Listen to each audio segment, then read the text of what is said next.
दोस्तों आज मुझसे एक बहुत इंटरेस्टिंग सवाल पूछा गया जहां मुझसे ये कहा गया कि भाई जब हम अपना पूरा पैसा निकालने के लिए फॉर्म भर रहे हैं, आपने कह दिया कि हमने आपका फॉर्म भर दिया, लेकिन जब हम फॉर्म खोल के देख रहे हैं तो वहां कहीं अमाउंट का तो ऑप्शन ही नहीं आ रहा।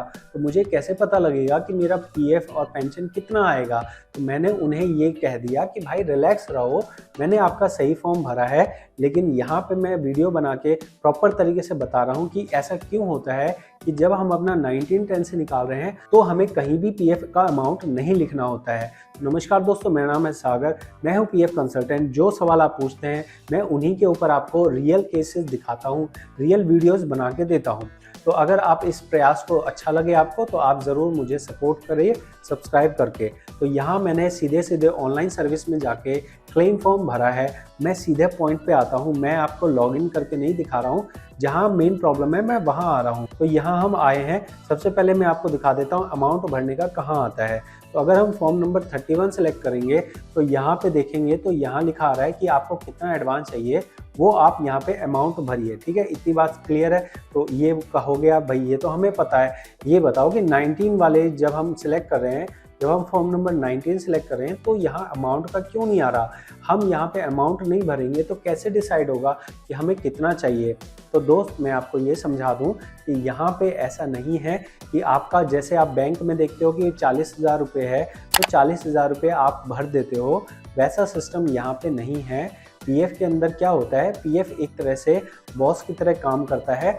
आप बॉस को क्लेम फाइल करते हो, बॉस को आप क्लेम फाइल करते हो, मतलब हम रिक्वेस्ट करते हैं कि हमें इतने पैसे चाहिए। अब बॉस डिसाइड करता है कि कितने पैसे देने हैं। समझ में आ रही है बात। जैसे मैं आपको रियल एग्जांपल बता रहा हूँ, मान लो आप अपना बैंक अकाउंट क्लोज करने गए, तो जब आप बैंक अकाउंट क्लोज करते हो तो वहाँ पे जो भी आपका बैलेंस होता है, मान लो 40,000 रुपये बैलेंस है, तो 40,000 का 40,000 आपको मिल जाता है, लेकिन इसके ऊपर एडिशनल तौर पे आपको इंटरेस्ट भी मिलता है।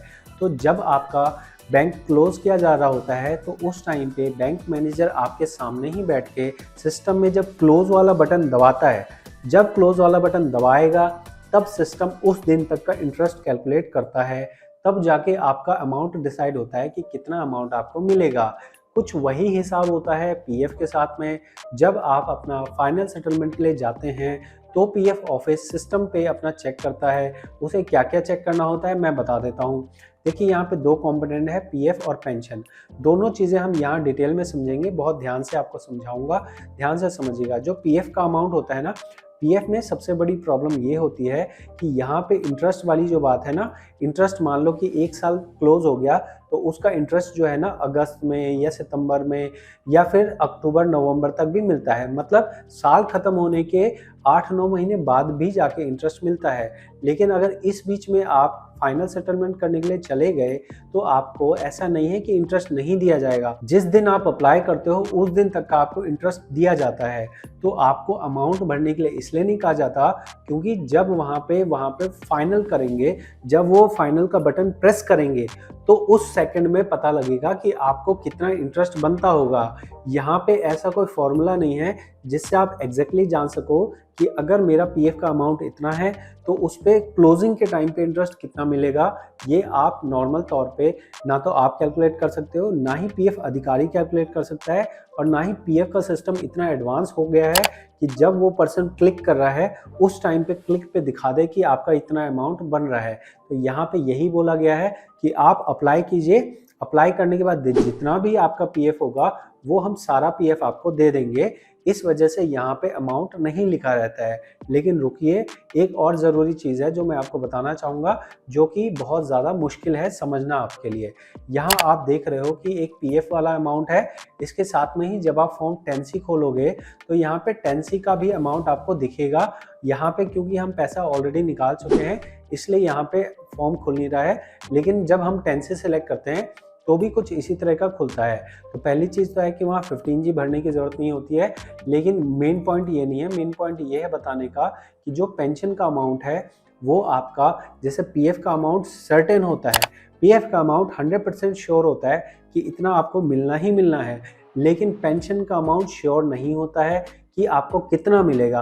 अब आप बोलोगे ये क्या बात हुई भाई, पेंशन का श्योर क्यों नहीं है, ऐसा क्यों होता है, ये बता दो भाई। तुम पैसे तो नहीं खा जाते, तुमने यहाँ पे कोई अमाउंट लिखा नहीं और उसके बाद तुमने ये कर लिया कि भाई ऐसा कर ले 20,000 इसको देने हैं तो इसमें से 1,000 रुपये हमने रख लिए और 19,000 रुपये उसको दे दे, ऐसा तो नहीं है। तो भाई मैं बता दूं, यहाँ पे ऐसा सिस्टम नहीं है। जो आपने बैंक लगाया है उसी बैंक के अंदर में डायरेक्ट तौर पे आपके पैसे आते हैं। जो भी पैसा आएगा आपके ही अकाउंट में जाएगा, एक भी पैसा इधर उधर नहीं जाएगा। तो भाई ये बताना पेंशन कमाने का क्या मतलब है ना, जो पेंशन है वो उतना पूरा तो आना चाहिए। तो इसमें ये बात होती है कि जो पेंशन के फॉर्मूला है, पेंशन यहाँ पे मैं आपको समझा देता हूँ। देखो पासबुक में आपको दिखा रहा हूँ, जब आप अपनी पासबुक पे गए तो आपने यहाँ पे, मैं आपको एग्जांपल दिखा रहा हूँ, यहाँ आपने देखा कि 1,11,000 रुपये आपका पीएफ है, पेंशन है आपकी, ये वाला जो अमाउंट है इस तरफ ये आपका पेंशन है और ये आपका पूरा पीएफ है। तो पीएफ का जो जोड़ के आपका बन रहा है वो करीब इतना बन रहा है अमाउंट और पेंशन का इतना बन रहा है। तो यहाँ पे ना पेंशन जितना यहाँ शो कर रहा है वो पेंशन उसको वो कंसीडर ही नहीं करते। मैं जो कह रहा हूँ ध्यान से समझना, यहाँ पे जो आपको पेंशन दिखाया जा रहा है ये सिर्फ आपको देखने के लिए है। एक्चुअल में जब पेंशन की कैलकुलेशन की जाती है तो वहाँ पे इस अमाउंट को बिल्कुल नहीं देखा जाता है। अब आप बोलोगे भाई ये क्या बात बता रहा है यार, ऐसा कैसे हो गया कि ये अमाउंट यहाँ बिल्कुल नहीं देखा जाता। तो दोस्त मैं आपको किसी और वीडियो में दिखा दूंगा, लेकिन 100% जो मैं कह रहा हूँ वो सच है कि आपका पेंशन अमाउंट इस चीज़ से डिसाइड ही नहीं होता है। आपका पेंशन अमाउंट डिसाइड होता है कि जो आपकी वर्किंग थी उनके लास्ट मंथ में आपकी सैलरी कितनी थी, प्लस आपने कितने महीने की नौकरी की है और उसके बाद उस हिसाब से आपका पेंशन कैलकुलेट होता है। मान लो कि इस केस में यहाँ पे 15,000 रुपये, मतलब इन्होंने पूरी सर्विस की है तो इनकी सर्विस के अकॉर्डिंग यहाँ पे प्रॉपर कैलकुलेशन हुई है, प्रॉपर इनका जो अमाउंट है वो डिसाइड किया गया है। फॉर्मूले के हिसाब से प्रॉपर अमाउंट डिसाइड किया गया हो सकता है। लेकिन मान लो कि आपके केस में आपने जो लास्ट सर्विस की हो वो 30 दिन की जगह आपने मान लो 5 दिन की या 10 दिन की, तो ऐसे में आपका यहाँ पे पीएफ अमाउंट कम होगा।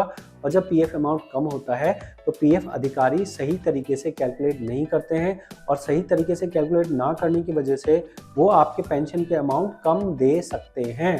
कितना कम देंगे मैं नहीं कह सकता हूँ, जैसे मैंने बताया कि वो पेंशन का वेजेस देखते हैं और वेजेस के हिसाब से डिसाइड करते हैं। फॉर्मूला एग्जैक्टली जो फॉर्मूला होता है उसको जान के आप कुछ नहीं कर सकते हैं। ये राम भरोसे प्रोसेस होता है। जैसे इस भाई के प्रोसेस के अंदर में यहाँ पे 15,000 रुपये पूरा जमा हो रहा था, लगभग पूरा जमा हो रहा था। तो इस वजह से जब इनका फाइनल सेटलमेंट हुआ, जब इनका क्लेम फाइनल हुआ, तो यहाँ आप देखेंगे सेटल क्लेम में हम जाएंगे तो यहाँ पे 1,13,000 की जगह 1,16,000 रुपये आए हैं। इसकी जगह पे 1,10,000 भी आ सकते थे, इसकी जगह पे 1,00,000 रुपये भी आ सकते थे, लेकिन क्यों नहीं आए हैं? क्योंकि इनका पूरा पीएफ टाइमली जमा, मतलब पूरा इन्होंने सर्विस की है। तो जो फॉर्मूला लगा होगा वो लास्ट सैलरी इनटू में जो नंबर ऑफ ईयर इन्होंने काम किया है वो होता है, जिसमें 6 महीने को नहीं कंसिडर किया जाता है। तो इस तरह से कोई वैज्ञानिक फॉर्मूला इन्होंने बना रखा है जिसमें ज़्यादातर लोगों के पैसे जो हैं थोड़े बहुत कम आते हैं। अगर ज़्यादा कम आते हैं तो उसमें हम कंप्लेन करते हैं और अलग अलग तरह की चीज़ें हमें करनी होती हैं, लेकिन हमें जो है पेंशन का अमाउंट इस तरह से हम डिसाइड करते हैं। तो ये वीडियो आपको जानकारी कैसी लगी है ज़रूर मुझे फीडबैक दीजिए। मिलते हैं आपसे अगली वीडियो में। बहुत बहुत धन्यवाद।